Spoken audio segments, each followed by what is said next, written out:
فسن عدد ما وسعه علم الله. بسم الله الرحمن الرحيم. إلى حضرة النبي محمد المصطفى صلى الله عليه وسلم وآله الكرام وأصحابه العظام، خصوصا لهذه النية المباركة الفاتحة.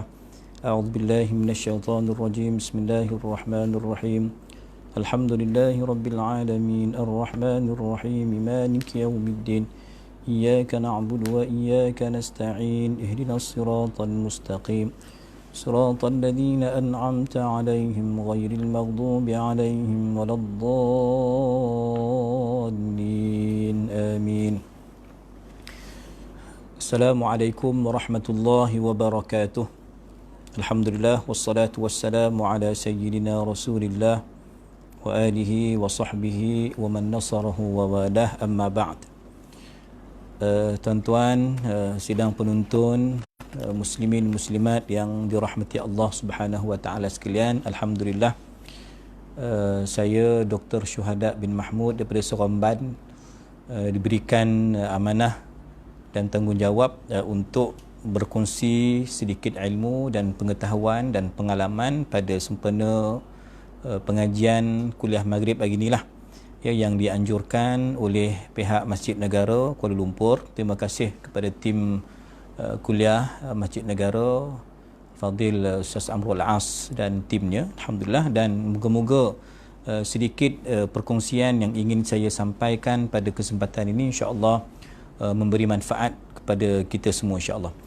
Tuan-tuan, saya nak diskusikan beberapa poin penting yang terdapat dalam buku ini, ya, Qimatuz Zaman Indal Ulama, nilai masa di sisi ulama, ya, buku yang ditulis oleh Syekh Abdul Fattah Abu Ghuddah, seorang ulama hadis yang berasal daripada Syria, almarhum telah kembali ke rahmatullah.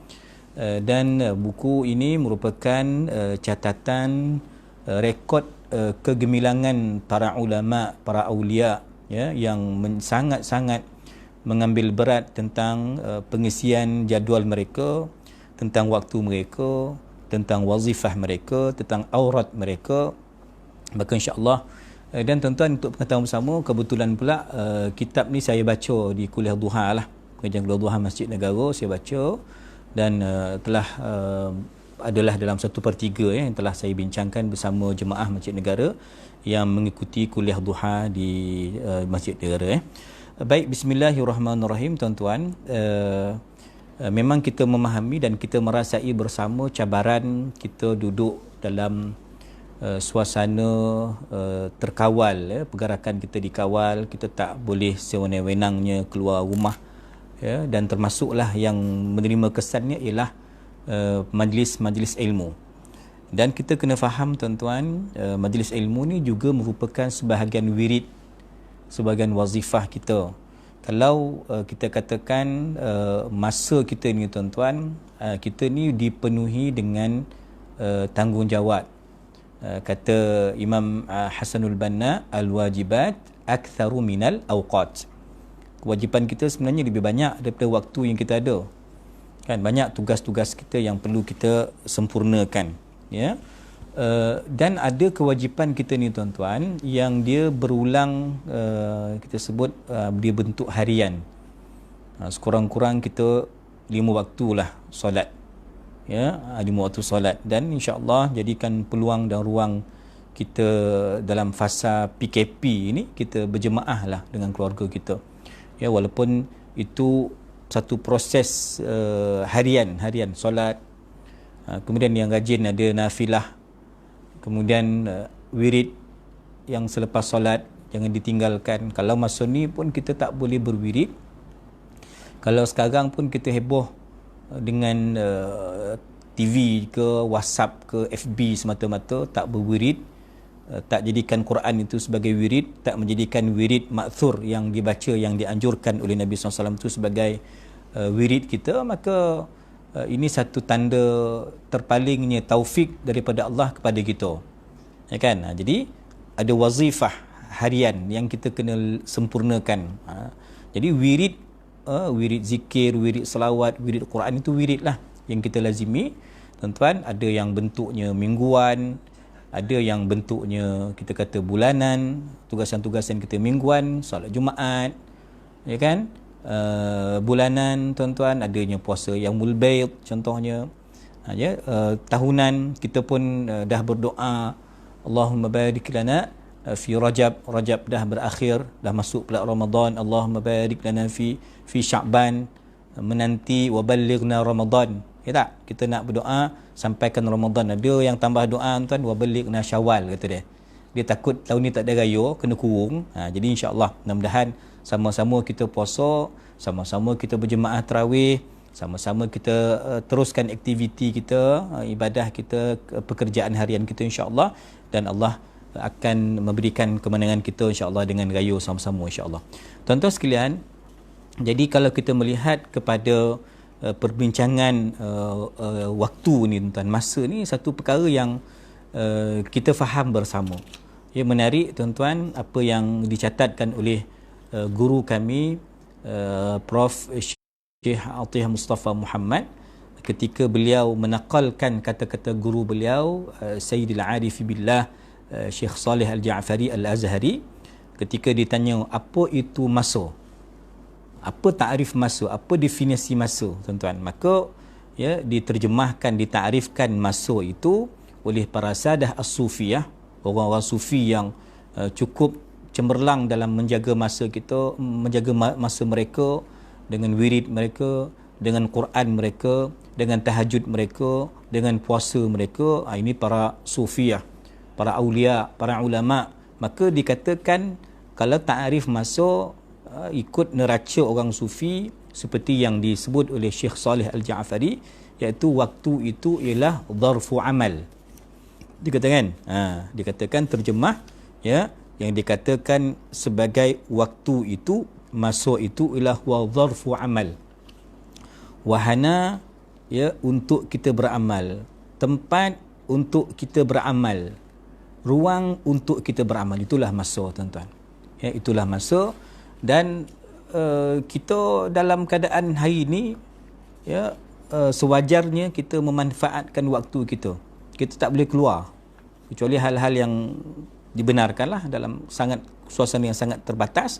Maka apa yang kita buat ialah tuan-tuan, mesti kita isi masa. Kita isi masa dengan perkara-perkara yang insya-Allah pastilah kita nakkan yang berfaedah, yang mendatangkan kebaikan dan manfaat duniawi dan ukhrawi, ya kan. Macam saya kata tadi, wirid kita ialah wirid membaca kitab. Macam ustaz-ustaz, para pendakwah ni, asatizah ni, dia jam lah sekarang ni kan, tak ada lah kuliah di masjid dia. Tapi untuk saya sendiri, alhamdulillah pagi ni, untuk hari ni, subuh tadi dah ada dengan surah Qudwah. Sekarang ada Masjid Negara tuan-tuan. Kan lepas isyak kan ada pula Sahah Ja'fari pula baca kitab Kifayatul Muhtaj. Artinya saya juga alhamdulillah dari sudut masa tu pun terisi jugalah wirid saya dari sudut wirid pembacaan kitab. Tuan-tuan yang dirahmati Allah Subhanahu wa taala sekalian ya. Sayyidi Syekh Abdul Fattah Abu Ghuddah yang menyusun kitab ini ya, dan kitab ini tuan-tuan saya terjemahkan bersama dengan sahabat saya Al-Fadil Kiai Kushairi Hamdan. Kitab ni saya terjemahkan dengan beliau, Ustaz Kushairi. Maka Syekh Abdul Fattah Abu Ghuddah rahimahullahu taala, beliau telah mengkategorikan nikmat ini kepada dua bahagian. Rupanya nikmatnya di dua bahagian inilah. Mungkin kita nampak nikmat besar, kita nampak nikmat ni kecil, kita nampak nikmat ni hebat, kita nampak nikmat ni biasa-biasa je. Mungkin begitu pada pemikiran kita kan. Tapi tuan-tuan, untuk perkara yang lebih akademik lah, lebih ilmiah, lebih maudu'iyah, tuan-tuan, lebih perbincangan yang terarah, maka kata Syekh Abu Ghuddah, dia kata nikmat itu satu dipanggil nikmat usul. Usul ni benda yang besar lah. Kalau tak ada usul, tak ada furuk. Yang kedua namanya furuk. Yang usul ni yang asas, furuk ni cabang lah kita kata kan. Okey, disebutlah nikmat usul. Nikmat usul ni tuan-tuan, segala-galanya letaknya pada al-imanu billah, kan? Beriman dengan Allah Ta'ala, itu usul nikmat.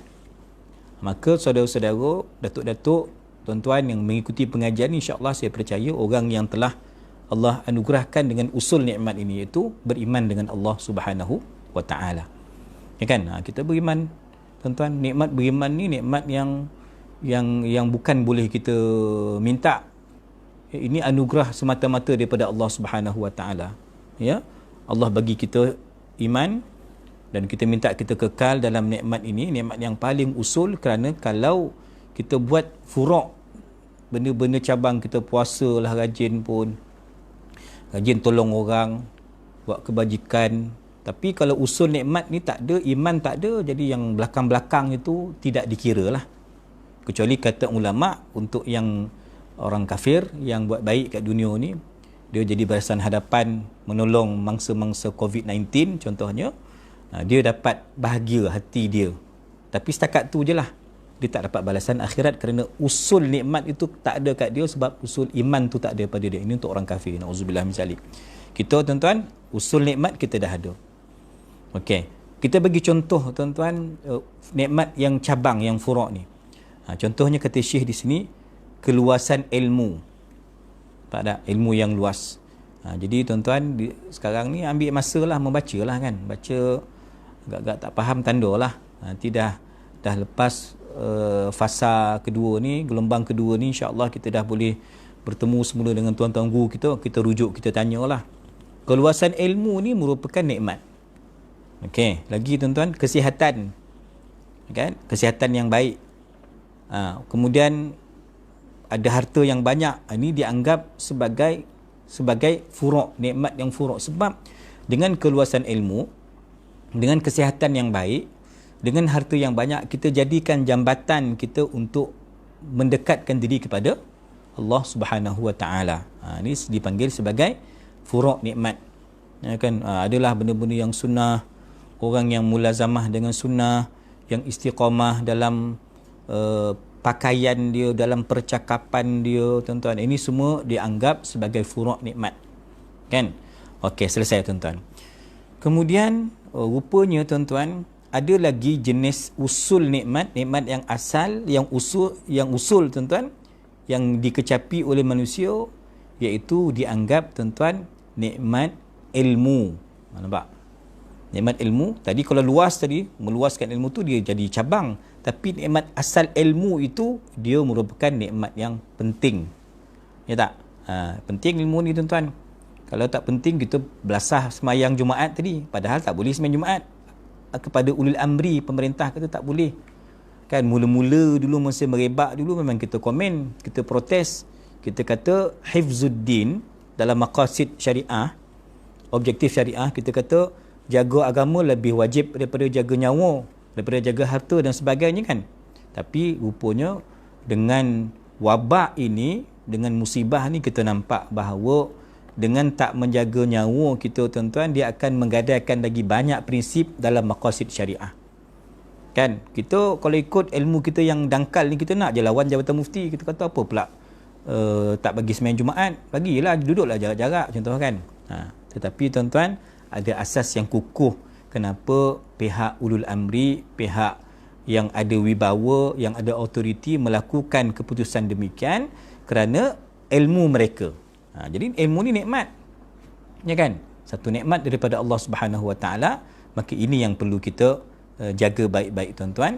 Maka dikata oleh Syekhuna Syekh Abdul Fattah Abu Ghuddah, mungkin sebahagian penonton kita ni yang mengikuti pengajian saya, ini sebagai ulang kaji sedikit lah. Ya, ulang kaji sedikit sebab saya masih berada pada halaman 13 ni, awal lagi ni. Ya, macam kata nikmat ilmu ni, apa dia? Ilmu ni nikmat. Kan, apa bentuk ilmu ni nikmat? Mencari ilmu. Tuan-tuan, menuntut ilmu. Kita mendonga ilmu. Ya kan? Ambil manfaat. Dah tahu tu pula, dah ada ilmu, beramal pula dengan ilmu. Kemudian untuk yang ada kemampuan, dibukukan untuk generasi yang akan datang. Contohnya kitab Syekh Abu Ghuddah ni, dia tulis, dihimpun, dibukukan, kita baca. Tuan-tuan kan? Ya, kemudian ya, ini semua nikmat. Banyak lagi usul nikmat tuan-tuan, ya, yang kata Syekh, saya tak naklah berjela-jela nak syarahkan benda ni, sebab nak jaga nilai masa. Okey, baik, itu nikmat ilmu. Taib. Kemudian tuan-tuan, ada lagi usul nikmat selepas beriman dengan Allah Ta'ala dan rukun iman yang 6. Ada lagi usul nikmat yang dianggap penting, yang dianggap asas selepas ilmu tadi. Itulah tuan-tuan, nikmat masa. Nampak? Nikmat masa ni lah tuan-tuan merupakan satu nikmat. Umur kita ni tuan-tuan, itulah kehidupan kita. Masa ni tuan-tuan, dia tak kira lah corona tu kat corona tuan-tuan, masa berlalu. Inilah lapangan kehidupan kita. Kan? Akan disoalkan tentang umur kita. Wa an umrihi fima afnah. Apa yang kita lakukan pada umur yang Allah pinjamkan kepada kita. Maka ini menggambarkan pentingnya tuan-tuan tentang masa. Maka selain daripada kitab Qimatuz Zaman yang kita diskusikan ini, iaitu saya baca kitab, tengok juga kitab ni Fadailul Awqat. Ni kitab besar, kitab hadis ni. Memang imam ini imam hadis, Imam Abu Bakar Ahmad bin Husain, yang kita kenal dengan Imam Al-Baihaqi. Al-Baihaqi ni tuan imam hadis dan beliau bermazhab Syafi'i, faqih Syafi'i, dan beliau pun dalam himpunan lebih kurang 300 hadis yang beliau kumpulkan dalam kitab Fadailul Awqat, kelebihan waktu. Nampak tak? Kelebihan waktu tuan-tuan. Waktu ni dia ada nilai yang sangat tinggi, sangat besar. Paling kurang ni pun tuan-tuan, maksud Fadailul Awqat ni kita ada wazifah. Ada tugasan. Maghrib nak buat apa? Syak kang apa? Sebelum subuh apa? Lepas subuh apa jadual kita? Siang kita mencari rezeki mungkin. Sekarang kita cuti lah, dapat gaji free lah kan? Apa yang kita perlu buat? Itu wazifah.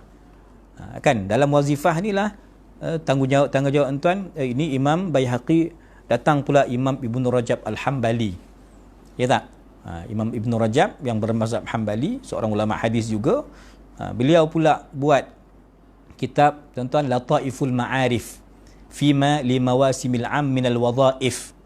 Dia buat pula kitab Lataif Ma'arif, iaitu macam mana nak susun jadual. Ini semua tuan-tuan kerja ulama. Ya kan? Dia tak ada heboh melayan WhatsApp je dah.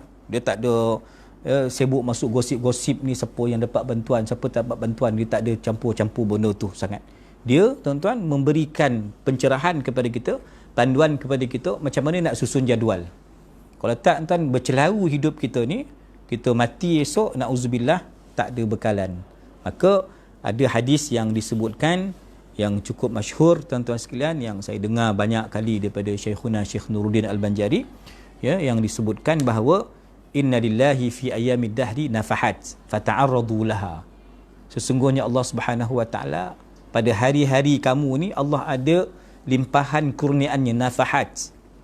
Kan? Ada nafahat, limpahan kurniaan, fuyudat kalau bahasa orang sufi, orang tarikat, fuyudat. Ya. Ini tuan-tuan merupakan anugerah Allah Subhanahu wa taala, fata'arradu laha. Ambil peluang. Hanya kata Imam Al-Haddad, kita Imam Abdullah Al-Haddad, hanya orang yang tidak berdik je berpaling daripada peluang ni. Peluang kesempatan dah ada. Kan? Itu seorang. Contoh kan, nak bagi 5,000 seorang, kita kata tak nak lah. Kan? Baik pun lah. Kita layak, kita boleh terima, kita kata tak nak. Kan? Peluang yang ada kita tolak ni tuan, kita menolak tuah. Itulah maksudnya tuan, penjagaan waktu dan masa. Allah bagi kita pelbagai anugerah, pelbagai nikmat, limpahan kurniaan dan sebagainya, tapi malangnya manusia tak pandai merebut. Dalam Quran, wasakhkhara lakumul laila wan nahar, sadaqallahul azim, surah Ibrahim. Ya, walaupun dalam kitab asalnya Syekh bagi 3 ayat, 32, 33, 34, saya petik hanya ayat 33 lah. Wasakhkhara lakumul laila wan nahar. Ya, Allah Subhanahu wa taala mentaskhirkan, Allah tundukkan kepada kamu apa? Al-lail, sekarang ni malam, dan tuan-tuan esok wan nahar, siang. Kan? Tuan-tuan kan? Ini siang malam ni Allah ciptakan untuk kita. Wahana amal, zarfu amal tadi yang kata Syekh Soleh tadi kan. Allah mudahkan, ya. Dan dalam suratul Nahl, ya, dalam suratul Nahl pun begitulah tuan-tuan, ya, Allah sebutkan wasakhkhara lakumul laila wan nahara wasyamsa wal qamar wan nujumu musakhkharatin bi amrih. Ini beberapa ayat ataupun ciptaan Allah, makhluk Allah Taala yang diciptakan untuk kita. Malam, siang, matahari, bulan, ya, wan nujum, bintang-bintang. Ini semua Allah ciptakan, Allah tundukkan semua ini untuk memudahkan urusan manusia, dan inna fi dzalika laayatil liqaumin yaqilun. Semua ini sebagai tanda-tanda kebesaran Allah untuk siapa? Orang yang nak berfikir, ya, orang yang cuba bertadabbur, ya. Ini tuan-tuan, antara perkara yang menyebabkan kita dapat mengisi waktu kita ialah kita ni jenis suka berfikir, ya, suka merenung, bukan termenung dah, merenung, mengambil istifadah manfaat. Ini tuan-tuan, ya. Okey, cukup dengan dua dalil itu. Kemudian tuan-tuan, ya, sehinggalah nanti naudzubillah min dzalik ada segolongan hamba Allah Taala dia akan berteriak. Teriak kat mana? Dalam neraka. Wahum yastarikhuna fiha. Mereka berteriak minta keluar daripada neraka. Untuk apa? Na'mal salihan ghairal ladzi kunna na'mal. Nak buat amal soleh, nak beriman dengan Allah, ya. Kalau amalan kita orang beriman ni yang paling menyebabkan kita nak balik kembali ke dunia apa dia? Nak sedekah. Tapi Allah sebut awalam nu'ammirkum ma yatadhakkaru fihi man tadhakkar wa ja'akumun nadhir. Kan, bukankah kami dah bagi kau umur, kan, dah sampai hidup. InsyaAllah nanti kita bincang ulama-ulama yang umur pendek, ulama-ulama yang umur panjang, para khulafa, para pencinta Nabi SAW. Ada yang panjang umur, ada umur macam sebaya Nabi, ya. Umur Allah bagi kita peluang lah hidup ni. Allah bagi umur yang sepatutnya, ya, kamu buat, mengingatkan kamu untuk melakukan ketaatan kebaikan, ya. Kemudian datang pula waja'akumun nadhir, ya, datang pula orang yang berikan peringatan.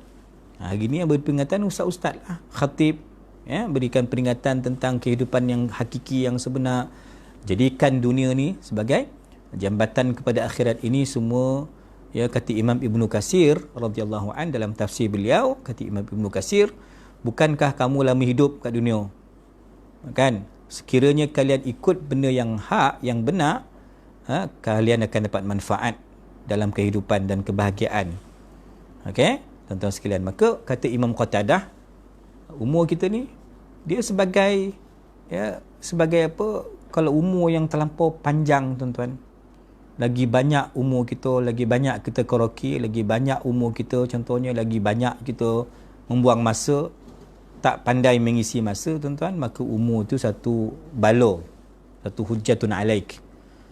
Ya, maka kata Imam Qatadah, dia kata minta berlindung daripada Allah Ta'ala daripada umur yang panjang tapi tak beramal. Sebab tu Nabi kata apa? Khairukum man tala umuruhu wa hasuna amaluhu.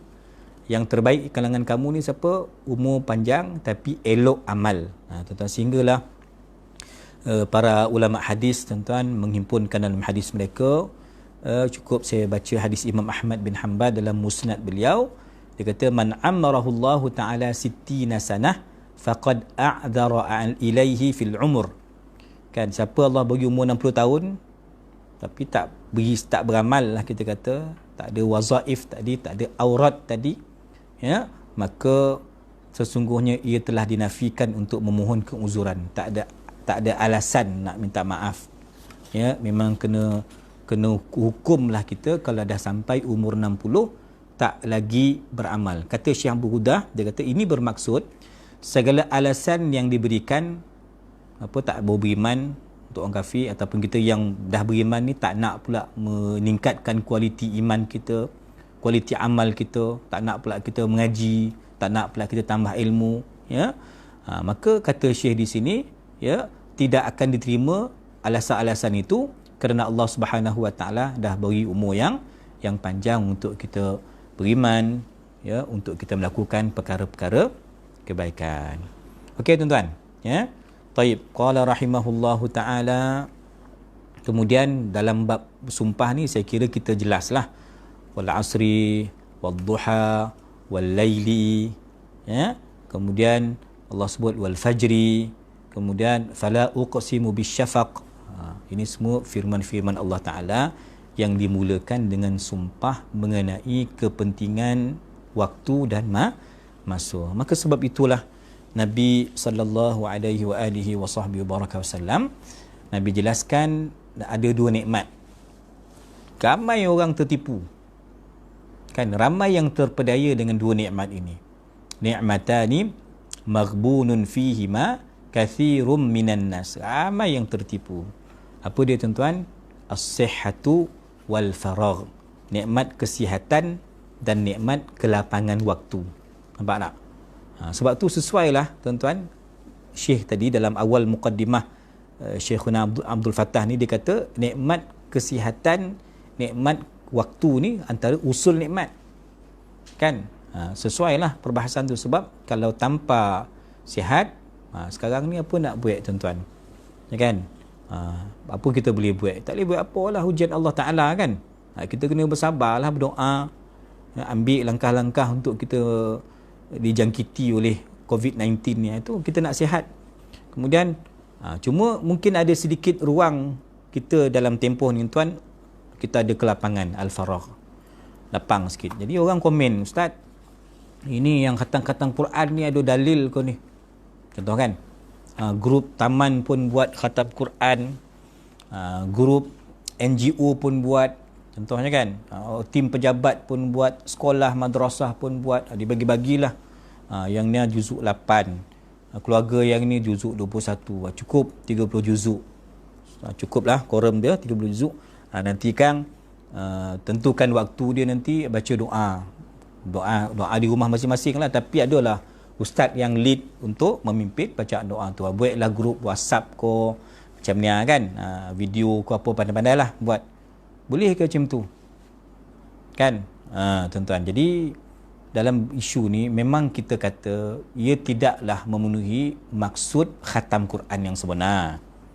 Sebab khatam ni tuan-tuan, halaqah kita ataupun tadarus kita ni, seorang baca, yang lain semak, yang lain dengar. Yang kan giliran yang B pula, dia baca, kita dengar, sampailah selesai 30 juzuk. Itu yang dikatakan tadarus, itu yang kita katakan khatam. Kalau yang rajin tuan-tuan, kita dah masuk fasa kedua PKP ni kan. Yang rajin dia memang boleh khatam punya sebulan, memang boleh punya, tapi dia tak berapa nak rajin tu, yang tak khatam tu. Ini cerita yang rajin, cerita yang iman mantap ni. Untuk yang sederhana level macam kita ni tuan-tuan, yang tak berapa nak rajin ni, apakah salah kita menyertai program khatam macam tu tadi? Kan? Saya sebelum saya nak jelaskan tuan-tuan jawapan saya yang sederhana ni, suka saya share pendapat guru saya, Syekh Dr. Salah Al-Qadiri, seorang pensyarah di USIM. Sempat beliau khatamkan Quran 2 kali, memberikan Quran, mengkhatamkan Quran 2 kali bersama kami di Saha Ja'fari Seremban ni, Jalan Pantai ni. Sempat dulu saya jadi imam tampin, dia khatam juga 2 kali, dan beberapa masjid di Seremban, di Bangi, ya, beliau dinilai, beliau khatamkan Quran mengajar. Saya tanya, Syekh, murid-murid kita ni bukan faham sangat pun, ya, dengan kadang-kadang tajwid ni pun tak berapa mantap lagi. Jangan nak cerita qiraat, bukan nak bahas tentang waqaf ibtida' murid-murid kita ni, termasuk saya sekali lah, saya kata. Tapi kita ni bagi sanad kat murid kita ni, Syekh. Macam mana, Syekh? Kemudian kita baca pula grouping kan. Kalau ditampin tu ada berapa? 80 orang. Syekh baca, 80 orang ikut. Boleh perasan ke ada yang salah? Kalau ikut kan, kalau yang baca salah tu kuat, perasan lah. Tapi kalau dia seluruh yang baca, tak perasan juga kan. Di Sahah begitu juga. Adalah 80 orang, 100 orang, ramai-ramai baca tu, kita cam ke dia mat cukup ke tu? Mat lazim dia, mat wajib dia cukup ke? Gunah dia cukup ke? Tak perasan, tuan-tuan. Maka macam mana kita buat juga program talaqi itu? Macam mana pula kita bagi juga sanad? Maka tuan-tuan, yang menarik perhatian saya, Syekhuna, Syekh Dr. Salah Qadiri kata, ini lagi baik daripada kau tak buat program orang melangak kat rumah tengok TV. Dia kalau tak pergi masjid, kalau dia tak pergi mengaji, dia mesti buat benda lain. Mana kau nak? Sekurang-kurangnya dia buka Quran. Buka Quran itu dah satu anugerah rahmat besar dah. Tahu kan? Dia buka Quran. Dia pun kumat kamik lah sikit mulut dia, cuba mengikut bacaan Syekh tu. Dia baca. Kalaupun salah, kalaupun dia terima sanad tu pun bukan kita Syekh suruh dia mengajar, tak, untuk dia pakai sendirilah. Tapi sekurang-kurangnya majlis itu, majlis Quran, sekurang-kurangnya benda tu jauh lagi baik daripada dia langsung tak join program, dia akan buat benda-benda yang lain. Ini perbandingan simple yang Syekh Dr. Salah Qadiri berikan, tuan-tuan sekalian. Maka kalau kita ikut penjagaan masa kita, as-sihhatu wal faragh, kita sekarang lapang sikit lah. Memang agak lapang, mungkin kalau yang sibuk tu sekarang ni lapang banyak lah tuan-tuan, tak? Maka kelapangan kita ni tuan-tuan, kita pun tadi join lah program-program apa tadi, khatam tadi, dia bagikanlah juzuk itu. Maka kalau kita kiaskan dengan jawapan tuan-tuan dari sudut pengisian waktu, ya betul, eloklah baca satu juzuk daripada langsung tak baca, betul tuan-tuan. Eloklah daripada dia langsung tak ada jadual, kalau tak disusun tak dibuat, kalau tak ada grup, tak ada tim, dia tak ada kekuatan. Maka dari sudut itu kita sokong supaya program-program begini disemarakkan, diimarahkan, ya kan? Sama jugalah macam kita buat live ni tuan, bukanlah semua orang boleh ikut.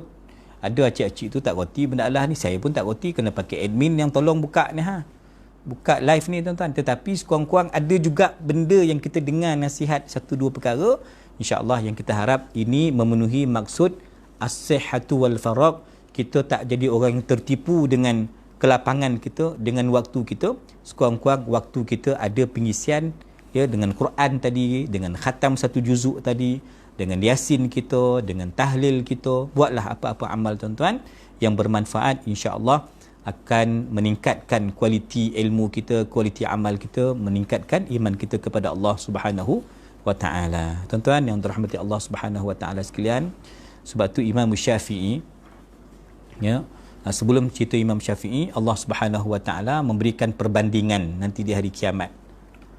Ada yang as-su'ada, ada yang al-ashqiya, ada yang bahagia. Maka Allah berikan kepada kumpulan yang bahagia ni, Allah kata kulu washrabu hani'an bima aslaftum fil ayyamil khaliyah. Kan Allah kata sekarang makan, minum, relax, makan betul-betul, hani'an, ya hanana, kan, hani'an, makan sedap-sedap, tambah happy, ya gitulah hani'an tuan-tuan. Kenapa? Bima aslaftum fil ayyamil khaliyah, disebabkan amal soleh yang telah kamu lakukan pada hari-hari yang dulu ketika kamu di dunia. Ini kelompok yang bahagia, yang jaga masa, yang mengisi masa, yang jaga iman, yang memperbaiki diri dan sebagainya tuan-tuan. Ini Allah bagi dalam suratul Haqqah. Ini kumpulan-kumpulan yang as-su'ada. Tapi tuan-tuan kena ingat, ada yang ashqiya, yang celaka, ya, yang mendapat azab dalam neraka. Syekhuna Syekh Abdul Fattah mendatangkan surah Ghafir ayat 75, dzalikum bima kuntum tafrahuna fil ardi bighairi al-haqq wa bima kuntum tamrahun. Kenapa kau kena campak dalam api neraka, dibakar? Kenapa? Kerana kamu dulu tafrah, suka ria, nak berparti, nak berpesta semata-mata, bersosial semata-mata, ya, di muka bumi dengan cara yang bighairil haq, yang cara yang tidak benar, yang tidak mengikut panduan yang digariskan oleh syariat. Wa bima kuntum tamrahun, dan kerana kamu dulu suka sangat loncek-loncek, suka ria, suka bangga dengan kemaksiatan. Poning tuan-tuan kan? Kan poning lah. Ada dia cabar corona tu, dia pergi jilat bosi, dia pergi jilat tangki apa tu, tempat duduk tandas tu, dia mana corona, mana corona.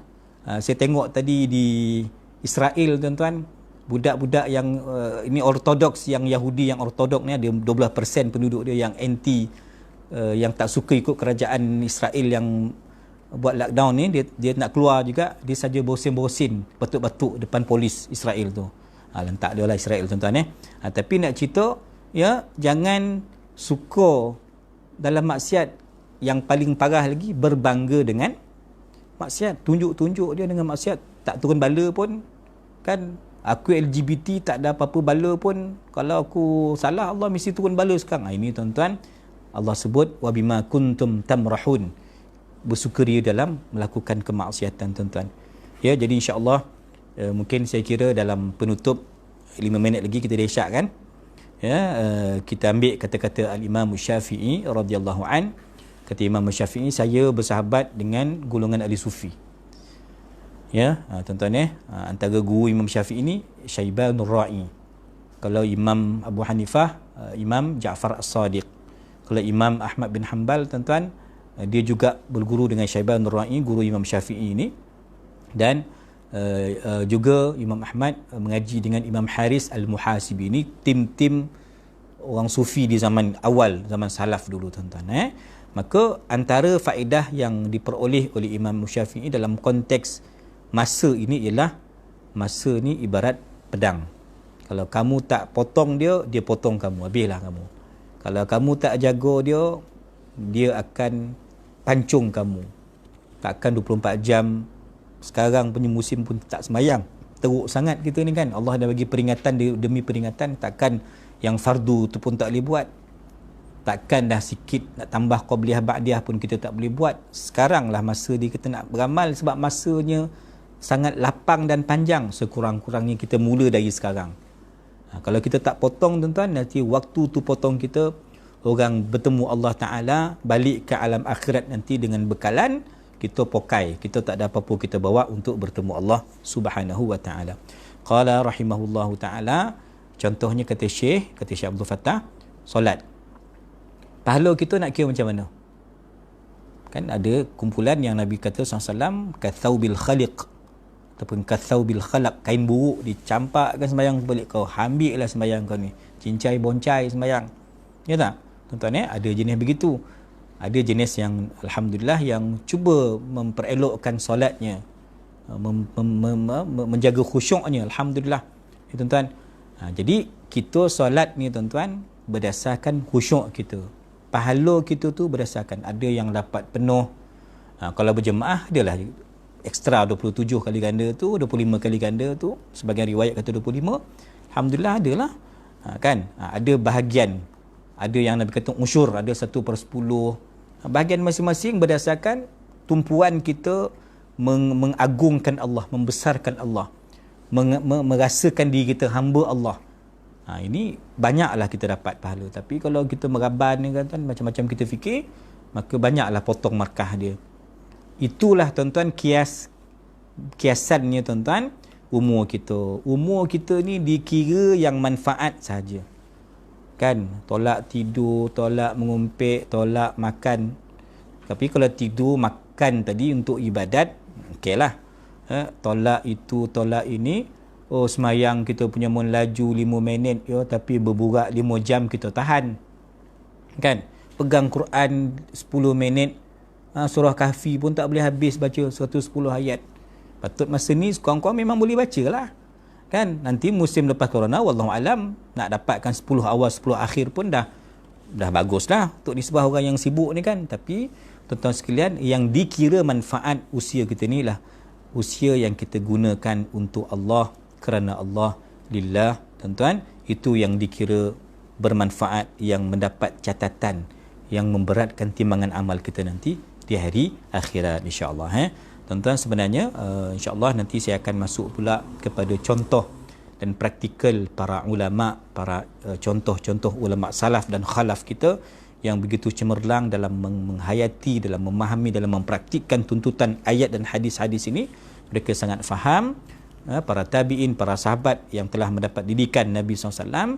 Ini semua insya-Allah saya akan baca dalam 2 slot yang berbaki nanti. Mudah-mudahan ada manfaat untuk kita semua. Ya, wallafu minkum. Ada soalan ke? Alhamdulillah semua tengah khusyuk. Tuan-tuan, terima kasih atas penglibatan, atas kebersamaan kita pada malam ni. InsyaAllah aqulu qawli hadha wa astaghfirullahal azim li wa lakum. Wassalamualaikum warahmatullahi wabarakatuh. Nanti nak order kitab, PM tepi lah. Lepas-lepas corona esok kita boleh post insyaAllah. Terima kasih tuan-tuan.